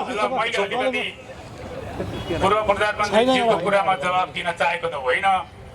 मेरो चाहिँ विपक्षी पार्टी भए पनि मेरो पारिवारिक मान्छे हुन्छ। उहाँ आउँदाखेरि सुरक्षा बन्दोबस्ती सहित गाउँ एकदमै कहीँ कतै अवस्था हेर्ने गरी आउन नसकेर होला कि क्या हो। आज पनि सार्वजनिक स्थलमा बसेर बोल्दैछु। गाउँका सरकारी विद्यालयको अवस्था के छ? उहाँले देश सुधार भयो भन्नुभयो। हिजो मैले पढ्दाको विद्यालय र आज गाउँमा गएर सरकारी विद्यालय हजुरहरूले हेर्नु भने हालत के छ? तपाईँहरूले जवाब दिने कुरा हो कि यति बेहाल छ। आज बाख्रा चोरे ठाउँ जस्तो भएछ। पूर्व प्रधानमन्त्री हजुरले गएर हेर्नु भएको छैन, तपाईँहरूले सबैले हेर्छन्, त्यहाँ ठानी पाउनुहुन्न। अर्को कुरा स्वास्थ्यमा यहाँ बिमा लागू भएको छ। अहिले घट्दा घट्दै 25,000 आएको छ। 25,000 रुपियाँ पाइन्छ। त्यो पनि धेरै अस्पतालहरू चाहिँ अब अस्पतालै बन्द गरेर जानुपर्ने हो कि त्यो पैसा पाउन नसकेर बिमाको पैसा भन्ने अवस्था छ। धेरै साथीहरू त्यो अस्पताल धाउँदै मर्नु परेको अवस्था छ। पूर्व प्रधानमन्त्रीज्यू गएचोटि मसँग एकचोटि हिँड्दैन, तपाईँहरू म हिँड्दा कसैले केही गर्दैन। म तपाईँलाई यही रोकेँ रञ्जित, छोटोमा है त उहाँ टाइम दिनु। म एकदम छोटोमा के राख्न चाहन्छु भने अहिले विकास एक दुईवटा मोडेल देखाएर जो कुरा भइरहेछ नि, हामीले त देशको प्रधानमन्त्री बनाएको नि विगतमा। यहाँबाट देशको प्रधानमन्त्रीले 5 वर्ष 10 वर्ष संविधान बनेको 10 वर्षमा 5 वर्षमा प्रधानमन्त्री हुनुभयो, उहाँले स्वीकार्नुभयो। शिक्षा ऐन अहिलेसम्म आयो। हामी एउटा दुईटा स्कुलको कलेजको कुरा गरिरहेछौँ नि। स्वास्थ्य ऐन आयो। 3वटा सरकार छ नि हाम्रो। निजामती कर्मचारी ऐन आयो। एउटा राज्यले गर्नुपर्ने नियम कानुन बनाएर शासन गर्ने हो नि राज्यले। एउटा नियम कानुनको जुन मूल नियम कानुन बनाउनु पर्ने त्यो एउटा पनि बनेन। तपाईँको नेतृत्वले मसँग जादुई नम्बर छ भन्दै सरकार परिवर्तन गर्दै अस्थिरता नि मचाएपछि त्यो पनि अर्को कुरा के हो भने 32 सिट भएको पार्टीले 10 वर्षको इतिहासमा सबभन्दा धेरै सुशासनको र भ्रष्टाचारको विरुद्धको फाइल खोल्दा उहाँहरूले पछार्नु भएको हो नि त उहाँलाई। त्यो बिर्सिनु भयो नि तपाईँहरूले। गिरिबन्धुको कुरा उठाउँदै गर्दा हो नि, अरू धेरै भ्रष्टाचारका मुद्दाहरूको फाइल खुल्दै गर्दा हो नि। त्यो सत्य त तपाईँहरूले भुलिदिनु भएन नि। अनि म तपाईँलाई भन्न चाहन्छु पूर्व प्रधानमन्त्रीज्यूलाई, यहाँ स्कुल कलेजको त मलाई हालत थाहा छ कि कतिवटा प्राइमरी स्कुलको के छ। गौरीगञ्ज कलेजमा 100 जना विद्यार्थी छन् प्रधानमन्त्रीज्यू। गौरव क्याम्पसको भवन नभएर स्कुलमा पढाइ राखिएको छ। 300 भन्दा बढी विद्यार्थी छैनन्। आकर्षक प्रोग्राम छैन प्रधानमन्त्रीज्यू। रिमोट एरियामा भूमिहीन सुकुम्बासी र मजदुरका छोराछोरीहरूले अहिले पनि शिक्षा दीक्षा राम्रो पाउन सकेका छैनन् प्रधानमन्त्रीज्यू। तपाईँले भन्नुभएको यो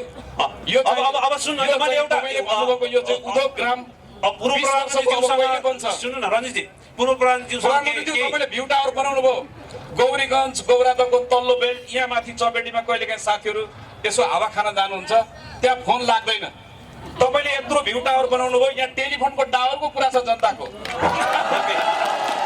अब मैले म प्रधानमन्त्रीज्यूलाई एउटा कुरा सोध्न चाहन्छु मल बिउ सिँचाइ त यस्तै भयो अहिले किसानको धानको भाउ 1 मनको कति छ पूर्व प्रधानमन्त्रीज्यू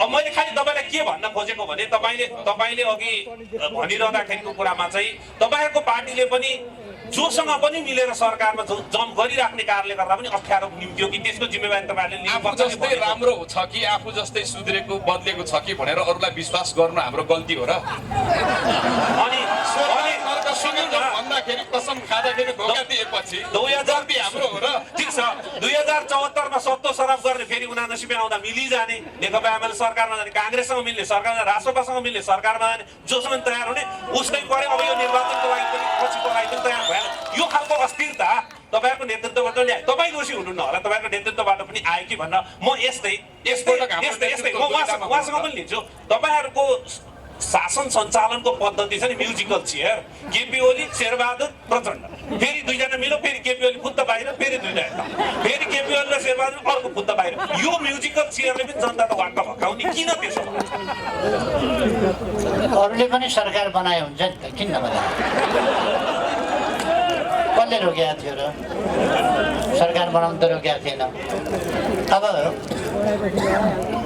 एउटा अरू पनि सप्रिय कि हामी जस्तै भनेर मिलेको उहाँले एकजना साथीले त्यो भनिहाल्नुभयो म यसमा टिप्पणी नगरौँ धेरै टिप्पणी नगरौँ अहिले पनि हुन नसकेका कामहरू छन् त्यही भएर त फेरि पनि केपी ओली चाहियो त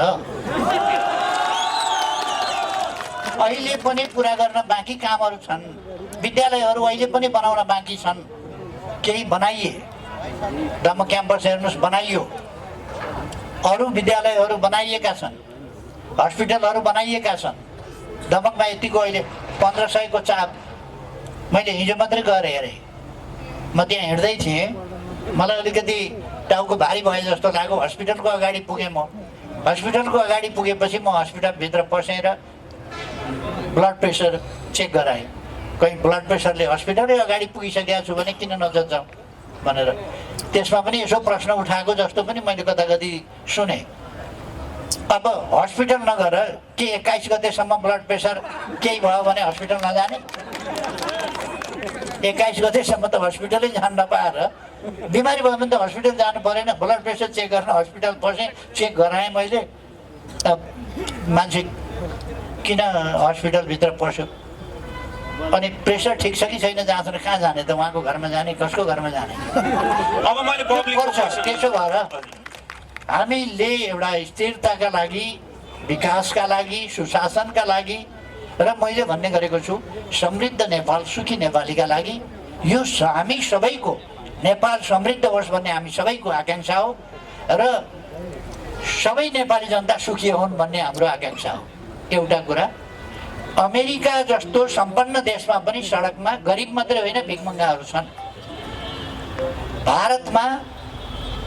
भारतमा निरपेक्ष गरिबीको रेखा मुनि भएका जनताको सङ्ख्या नेपालको भन्दा कहाँ सिँगै जनसङ्ख्या भन्दा बढी छ ठुलो जनसङ्ख्या भएका ठाउँहरूमा हामीभन्दा अगाडि बढेका ठाउँहरूमा पनि हुन्छ कुनै देशहरूले मात्रै दुनियाँमा गरिबी सम्पूर्ण रूपमा निवारण गर्न सकेका छन् स्क्यान्डिनेभियन देशहरू चाइना यी केही देशहरू यस्ताले मात्रै गरिबी निवारण गर्न सकेका छ अरूले निवारण गर्न सक्छ अब उताबाट प्रश्न नै गर्दाखेरि ठिकै छ एकदम खुसी लाग्यो म जनताको प्रश्न सुन्न तयार छु भनिराख्नु भएको छ हाम्रो स्टेजमा बस्नु भएको सबै उम्मेदवारहरूले हामी अहिले पनि भन्न चाहन्छु मिडियाको काम जनता र उम्मेदवार जनता र नेतालाई जोड्ने हो र जनताको प्रश्न मिडियाले ल्याएर उम्मेदवारलाई नेतालाई सोध्ने हो जवाफ लिने हो र खबरदारी गर्ने हो यसका लागि तयार हुने नेता यसको लागि तयार नहुनेहरू चाहिँ के हुन् तपाईँहरू आफै निर्णय गर्नु होला अब मैले केही प्रश्नहरू लिन चाहन्छु माइक दिनु होला त्यहाँ एकदम छोटोमा राखिदिनु भयो भने धेरैजनाको लिन पाउँछु लामो होइन मेरो नाम नगेन्द्र थापा हो दमक 9 क्याम्पस अहिले बहुमुख क्याम्पसकै आडमा छु मेरो प्रश्न चाहिँ पूर्व प्रधानमन्त्री केपी शर्मा ओलीज्यूलाई हो। यहाँ अब यो जेनजी आन्दोलन भयो के भयो, अब त्यसमा डिबेट भयो, यहाँ अब यो चुनाव आयो, यसमा मात्रै छलफल भयो।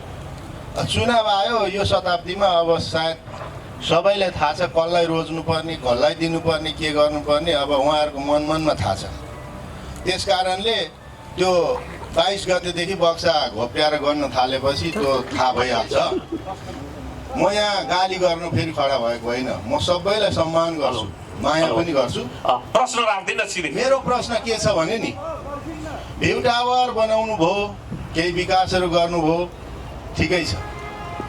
अब पहाडमा अलैँचीले बाँधेको साग मधेसमा बिहान उज्यालो हुँदा आइपुग्छ, कनेक्टिभिटी जोडियो, त्यो पनि हल्का ठिकै छ हो। अनि उहाँ सरले भन्नुभयो, यता हाम्रो राप्रपाको उम्मेदवार नाम जानिनँ, मेरा बुवासँग दमकबाट 7 दिनसम्म नुन बोकेर पहाडमा गएको, बाटामा सुतेको पनि मलाई थाहा छ। राजाका पालामा चप्पल नभएर पटपट 45 फुटाएर कटु लिलामी कटुमा जुम्रा पारेर भारी बोक्दै गएको, त्यो सबैलाई थाहा छ, त्यता पनि नजाउँ ल। अब मेरो प्रश्न, भ्यू टावर बन्यो, रोड बन्यो, ठिकै बन्यो, कलेज बन्यो होला, त्यो समयअनुसार विकास आफै हुँदै जान्छ। योजना बनाएर पेस गरेपछि अलिअलि त्यही मात्रै आयो, अब अगाडि हो। यहाँ अहिले यो क्षेत्रमा लगभग 30,000 सुकुम्बासी छन्। ओके, गरिब छन्, मजदुर छन्, किसान छन्, ती सबै जोड्दा धेरै होलान्, त्यसको सङ्ख्या मलाई थाहा भएन। तर सुकुम्बासीका नाममा 9वटा आयोग बने। 35 सालदेखि वर्ष भयो यो बहुदलीय व्यवस्थाबाट यता सुरु भएको, त्यहाँदेखि यता 9वटा आयोग बने हो। 9वटा आयोग बनिसकेपछि आउने, गरिबलाई फर्म भर्न लाउने, अनि फेरि अब यो विघटन भयो भन्ने, सरकार ढल्यो भन्ने, के भन्ने, झन् त्यहाँ माथि क्या घाउमा अमिलो नुन हाले जस्तो मात्रै भयो गरिबलाई। कुनै आयोगले पुरा काम गरेन, सुकुम्बासी समस्या समाधान भएन। एउटा भएको थियो, त्यो पनि अब कता कता के मिलेन, त्यो पछि छानबिन होला के होला म जान्दिनँ। तर मैले भन्न खोजेको र मेरो प्रश्न चाहिँ के हो भने, अब पक्का पनि सरकार अस्थायी भयो, स्थायी सरकार हुन सकेन, त्यसकारण बाँड्न सकिएन भनिहाल्नुहुन्छ प्रधानमन्त्रीज्यूले। जवाब उहाँकै सुनौ है भन्नुहुन्छ। त्यसकारण मेरो भनाइ के छ भने, अब ती 30,000 सुकुम्बासीले आशा गरेका छन्, भरोसा गरेका छन्, जसले जितेर आए पनि यो काम गर्नु होला, पहिलो कुरो। दोस्रो कुरो, अहिले मलाई लागेको कुरो है, फेरि अन्यथा नलिनु होला है, नरिसाउनु होला है, अरूलाई पनि पालो दिनु। यो चुनाव उहाँले जित्नुहुन्न, किन मेरा हजुरबाउले पनि एमालेलाई भोट हालेको, मेरा बाउ 2टा वार्ड सदस्य हुनुभएको, अस्ति गएको भोट पनि 12 भोटले हार्नुको मेघलाजुङमा। त्यस कारणले गर्दा यसपालि बालेनले चुनाव जित्दै हुनुहुन्छ है। त्यो कारणले गर्दा रञ्जितजीलाई बरु सपोर्ट गरेर उहाँ राष्ट्रपति बनेर वृहत कम्युनिस्ट एकता गरेर लिएर जानु सबैको भलाइ हुन्छ। मेरो मेन प्रश्न माथि के हो भने, देशको अर्थतन्त्र कहिले पनि वृद्धि भएन। देशको अर्थतन्त्र वृद्धि गर्न सक्ने खालको मान्छेले उम्मेदवार जितेर जानु पर्यो। र जस्तै मानौँ एउटा उदाहरण, इन्डियामा 2014मा नरेन्द्र मोदीले भोट जितेर गएर प्रधानमन्त्री हुँदाखेरि देशको अर्थतन्त्र 1 ट्रिलियन मात्रै थियो। अहिले 10 वर्षको अन्तरालमा 2.5 ट्रिलियन डलर अर्थतन्त्र वृद्धि भएको छ। ओके, अर्थतन्त्र हुनु पर्यो, रोजगार पाउनु पर्यो है त। ओके, अरूलाई पालो दिनु। एउटा रोजगारदेखि विकासदेखि इत्यादि कुराहरू चाहिँ भित्रमा पर्छन्। यी सबै मेन उद्देश्य भनेको, मेरो कुरा भनेकोमा भ्रष्टाचार हुनु भएन। ओके, धन्यवाद। अब यतापट्टि दिउँ त, यतापट्टि आउँछ। अनि त्यहाँ आउँछु, पहिला यता उठाउनु लाग्छ, यहाँ दिउँ, अनि त्यहाँ आउँछु ल। यहाँ पहिला ल सबैतिर दिउँ न, अनि त्यहाँ फेरि आउँछु ल, एकदम छोटोमा ल, अँध्यारो हुन थाल्यो। धन्यवाद। म फर्स्ट मान्छे होला आज खाली कुर्सीलाई प्रश्न सोध्न गइरहेछु। खाली कुर्सीलाई है उहाँलाई उहाँसम्म पुऱ्याइदिनु होला। अब म भनिहाल्छु है त, खाली कुर्सी भनेको हामीले बालेनजी आउनुहुन्छ कि भनेर राखेको है अहिलेसम्म। विध्वंसकारीलाई हो मेरो प्रश्न। उसले हिजो प्रदेश चाहिँदैन भन्यो, ऊ ठिक। ऊ आज प्रदेश चाहिन्छ भन्छ, आज पनि उनै ठिक। उसले फरक राजसभा भन्यो, ऊ ठिक। आज ऊ राजसभा झन्डा भिरेर उनै ठिक। उसले हिजो माओवादीलाई आतङ्ककारी भन्यो, ऊ ठिक। आज उनै बाबुरामलाई राष्ट्रपति बनाउने सहमति गर्दैछ उनै ठिक। उसले हिजो कुनै दलको व्यापारीबाट सहयोग लिँदा दलाल भन्यो ऊ ठिक। ऊ आज व्यापारीको सहयोग लिँदैछ उनै ठिक। उसले हिजो कुनै नेताले गाडी झ्यालबाट नखोल्दै तानाशाह भन्यो उनै ठिक। उसले आज आफू प्रयोग गर्ने पालिकाको लिफ्ट अरू कसैलाई निषेध गर्यो उनै ठिक। हिजो प्रश्न यही हो त। ओके, हिजो उसले प्रधानमन्त्री कार्यालयमा प्रवेश पाउन लामो प्रोटोकल भन्यो ऊ ठिक। उसैलाई आज जनताको गुनासो लिएर पालिका जान भेट्न नपाउँदा आज उनै ठिक। उसले हिजो कुनै नेताले प्रश्न उत्तर नदिँदा निकुञ्ज भन्यो उनै ठिक। आज प्रश्नदेखि भाग्दैछ उनै ठिक। हस्, धन्यवाद। 23-24मा मान्छे मारेर विध्वंस मचाएर देश आगो लगाएर आज जनता सामु आउन उहाँलाई कसले रोक्यो? जनताको भलो चाहने भए जनता सामु आउनु पर्यो। यो मेरो प्रश्न विध्वंसकारी बालन शाहको लागि। हस्, धन्यवाद। अर्को अब दुईटा लिन्छु है। यहाँ उयो दिन त यहाँ यो र अब एक्सपछि एउटा लिन्छु अनि सकाउँछु है त। धेरै क्वेसनहरू पूर्व प्रधानमन्त्रीलाई आछ, म उहाँबाटै जवाब लिन्छु र सकाउँछु। कारण तपाईँपछि अर्को एकजना है। ल हस्। मेरो नाम हो अमर बहादुर कुमाल। ओके, म नेपाल आदिवासी जनजाति महासङ्घ दमकनगर समितिको अध्यक्ष भएको नाताले म श्रद्धेय पूर्व प्रधानमन्त्री केपी शर्मा ओलीज्यूलाई म प्रश्न राख्न चाहे। विगत लामो समयदेखि कमल गाउँपालिका केौरियामा आदिवासी जनजाति रङ्गशाला बनाउँछु भनेर शिलान्यास गरिएको थियो। शिलान्यास गरिनु अगाडि सम्झौता भएको थियो। सम्झौता हुँदाखेरि आदिवासी जनजाति यहाँका तमाम जनजातिहरूले 2700 चियान त्यहाँ पुर्खाहरूको चियान उत्खनन गरेर समाइएको थियो। आज हालसम्म किन त्यो आदिवासी रङ्गशाला बन्न सकेन र दमकमा भ्युटावर जस्तो एउटा दमकलाई पहिचानको रूपमा हुन्छ भनेर बनाइयो। दमकदेखि मधुमल्ला जोडिने महाखोलाको कलबटहरू बनाइयो। दमकदेखि पेल्टीमारी चुलाचुली गाउँपालिका जाने कलबट बनाइयो। दमकमा सभागृह बनाइयो। सोही समयमा कमल गाउँपालिका केौरियामा आदिवासी रङ्गशाला बनाउँछु भनेर शिलान्यास भएको थियो। आजसम्म किन कार्यान्वयन भएन? यहाँ जनजातिहरू यहाँका मानिस होइनन् या झापा क्षेत्र नम्बर 5 का भोटर होइनन्। हस्, धन्यवाद। मैले अब एकदमै हस्, धन्यवाद। मैले अब एकजना नमस्कार। हस् त, मैले एकजना महिला प्रश्नकर्ताको प्रश्न लिन्छु। महिला एकजना लिन्छु अनि सकाउँछु। महिला प्रश्नकर्ता जो भए पनि लु त एकजना महिलाले सुझाव प्रश्न जे पनि राख्दिन। महिला प्रश्नकर्ता ल उहाँलाई दिनु त यहाँ ल्याएर दौडेर।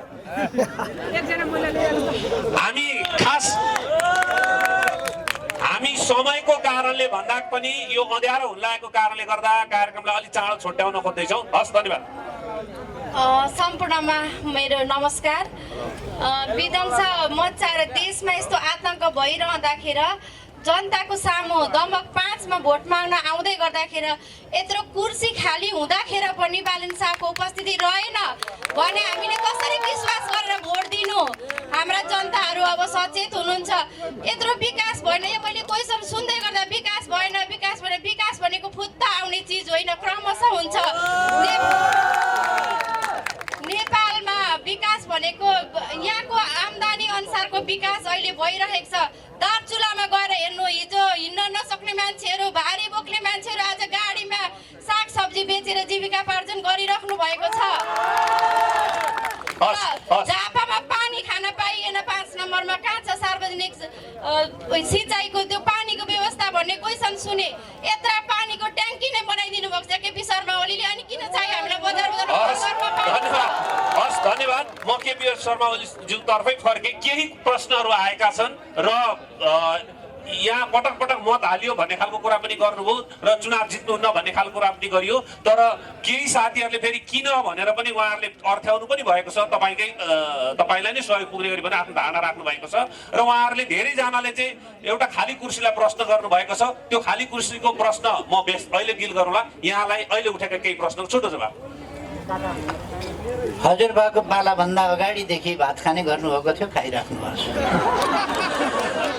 फागुन 21 गतेसम्म के बुझ्ला भोट हाल्दिनँ भन्नुहुन्छ, फागुन 21 गते त्यहाँ सूर्य चिन्ह देख्नुहुन्छ, त्यसमा भोट हाल्नुहुन्छ उहाँले, म ढुक्क छु। अर्को प्रश्न के थियो? होइन, अर्को चाहिँ उहाँले रोजगारीहरूको कुरा गर्नुभयो। एकजना भाइले मेरो भ्रष्टाचार नहोस्, रोजगार पाऊँ हामीले भन्नु। पहिलेभन्दा रोजगारीका अवसरहरू बढ्दै गएका छन्, धेरै रोजगारी प्राप्त भएको छ, धेरै उद्योग धन्दाहरू पनि खुलेका छन् र कृषिको आधुनिकीकरणबाट ठुलो रोजगारीको अवसरहरू सिर्जना भएको छ र अझ रोजगारीका अवसरहरू सिर्जना गर्न कृषिको आधुनिकीकरण, त्यसको व्यावसायिकीकरण र कृषि आधारित उद्योगहरू र स्टार्टअप हामीले सुरु गरेका छौँ। 25 लाखसम्म युवाहरूलाई बिना धितोको ऋण दिने व्यवस्था सरकारले गरेको छ। त्यसबाट रोजगारीका अवसरहरू, स्वरोजगारका अवसरहरू सिर्जना हुन्छन्। महिला दिदीबहिनीहरूलाई 15 लाखसम्मको अत्यन्तै सस्तो ब्याज दरमा ऋण दिने व्यवस्था गरिएको छ। त्यसबाट स्वरोजगारको स्थिति उत्पन्न हुन्छ र अरू व्यावसायिक प्रतिष्ठानहरूबाट रोजगारीका अवसरहरू सिर्जना हुन्छन्। एउटा स्वरोजगार, अर्को व्यावसायिक प्रतिष्ठानहरू मार्फत र सरकारी रोजगारी भन्ने ठानियो भने त्यो अत्यन्त न्यून मात्रै अवसर त्यसमा प्राप्त हुन्छ, किनभने थोरै सरकारी अवसर मात्रै हुन्छ रोजगारी। एकजनाले आदिवासी रङ्गशाला, आदिवासी जनजाति रङ्गशालाको विषयमा सोध्नु। आदिवासी रङ्गशाला मैले बनाउँछु भनेको हो, कुरो मैले निकालेको हो। रङ्गशालाको कुरो यहाँ कसैले निकालेको थिएन, मैले निकालेको हो। मैले प्रहरीलाई, हामीले सशस्त्र प्रहरीलाई जमिन दिएका थियौँ। त्यो जमिन फिर्ता लिएर रङ्गशाला बनाउने भनेर त्यस ठाउँलाई खाली गराएको हो। त्यसो गर्दा कोसँग सम्झौता गर्नुभयो उहाँले मलाई थाहा छैन। रङ्गशालाको कुरो गर्ने म, जमिन फिर्ता ल्याउने म, रङ्गशालाका लागि लगानीकर्ता खोज्ने म र कोसँग सम्झौता गर्नुभयो थाहा छैन। अर्को, उहाँहरूले उपभोक्ता समिति बनाउनु हो, अरबौँको रङ्गशाला बनाउनु छ। त्यहाँ त इन्टरनेसनल स्तरका, नेसनल स्तरका खेलाडीहरू मात्र त्यो रङ्गशालाभित्र पस्छन् वा टिकट काटेर दर्शक पस्छन्। कहिले कहिले फ्री सो पनि होला। नत्र भनेदेखि उपभोक्ता भन्ने रङ्गशालामा के हुन्छ र? उपभोक्ता पर्खाल बाहिर हेर्ने हो, होइन भने त टिकट काटेर जानुपर्छ त्यहाँ। त्यसकारण त्यो उपभोक्ता समिति नै गलत बाटो उहाँहरूले समाउनु हो। त्यो उपभोक्ता समितिबाट बन्ने होइन, ठेक्का लाउनुपर्छ, उहाँहरू हुनुहुन्छ नि त। ओके, अब अन्तिम प्रश्न। अहिले भर्खरै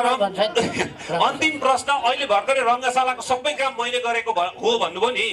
राम्रा काम जति मैले गरेको, बिग्रेको, गोली हानेको, के हानेको चाहिँ थाहा छैन भन्ने जवाबले चाहिँ जनता चित्त बुझ्दो भएनन् कि? यो रङ्गशालाको कुरो एउटा एकदम ठिक प्रश्न उठाउनु भयो। यो रङ्गशालाको कुरो मैले भन्दा अगाडि कोही उठाउने थियो भने मैले उठाएको थिएँ भन्ने यहाँ कोही हुनुहुन्छ? को छ? कसैले पनि उठाएको छैन। मैले उठाएको जमिन फिर्ता ल्याउन मैले नै पहल कदमी लिएको र मैले साथीहरूलाई के भनेर सम्झाएको हुँ भने त्यस्तो एग्रिमेन्ट होइन। के भनेको हो भने यो हाइवे चौडा गर्दा त्यो चियानघारी जहाँ थियो, जहाँनिर कब्रिस्तान चियानघारी थियो, त्यो चियानहरू यसै पेलिन्थ्यो। यसै त्यो त हाइवे त बनाउनै पर्यो नि त्यहाँ। त्यसो भएपछि पेलिन्थ्यो। त्यो ठाउँमा समयमै हामी त्यहाँका चियानहरू निकालौँ, स्मारक बनाउने र स्मारक राम्रो बनाएर एउटा तीर्थस्थलको रूपमा, सबैको साझा स्मारक बनाएर तीर्थस्थलको रूपमा त्यसलाई चाहिँ सम्मान गरौँ, कदर गरौँ र कमसेकम आफ्नो व्यक्ति जहिले दिवंगत भएको छ त्यो दिन गएर सम्झनामा फुलपाती चढाउने, पूजा गर्ने, त्यस्तो खालको चाहिँ बनाऊ। पितृप्रतिको सम्मान गरौँ, यो बाटाका छेउमा हलपत्र नछोडौँ भन्ने कुराहरू मैले राखेँ। अब मैले